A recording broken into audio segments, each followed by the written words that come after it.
Hello, and thank you for tuning into the Art of SBA Lending podcast. If you've been listening for a while, you may remember in episode 19, SBA and FinTechs, where I discussed the prospect of FinTechs getting into SBA lending.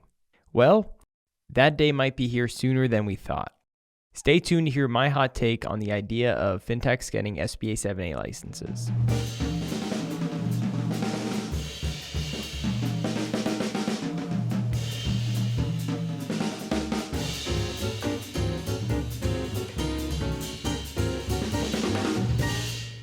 Over the last decade or so, we've seen the rise of fintechs. But what is a fintech? You've heard the phrase, but what really is it? Maybe you think of Cabbage or On Deck, or maybe you think of Affirm. These companies have taken modern day technology and infused it into the financial services industry, basically. But technological innovation has been going on for long before these companies were even a glimmer in their venture capitalist eyes. Think about the first bank to have an ATM, or the first bank to have an online portal. Were these fintechs? I heard somebody refer to Amex as a fintech the other day.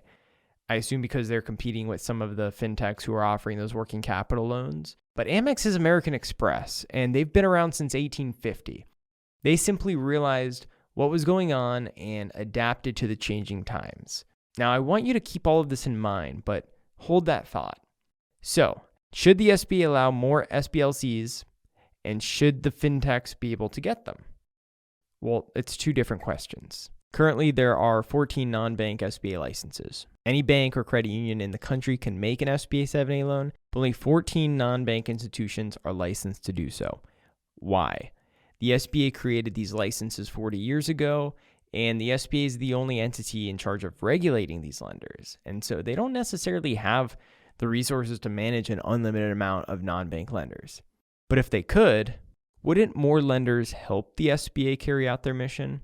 Wouldn't more competition be a good thing for the consumer? Now let's talk about the fintechs getting licenses. I'm going to assume that we're talking about the same fintechs that got involved in the Paycheck Protection Program. Now, as with pretty much all government programs, there was some fraud, and it was disproportionately tied to those fintechs. And now we want to give them licenses? Look, I get it. That seems to be the consensus in the industry. After seeing what happened with PPP, I can understand your concern with a reckless lender getting their hands on a 7A license and, making a bunch of ineligible loans and putting the entire program in jeopardy. But are you really going to judge all fintechs by what happened with a program that we essentially had to create overnight? Even us SBA experts didn't know what the heck was going on. Now look, if you committed financial fraud, you're not getting a license. But what about the fintechs that want to get into SBA lending that didn't commit fraud? What's the difference between a fintech that starts making SBA 7A loans and an SBA 7A lender that embraces technology? Don't you guys get it? This was inevitable the entire time. We will eventually all be fintechs, or we will die. Oh, what if the fintechs come in and use all the budgeted 7A dollars? Good, as long as they're doing it the right way. That means they innovated, they built a better program, and we deserve to miss out. Now, if you're mad at that thought, you have no one to be mad at but yourself.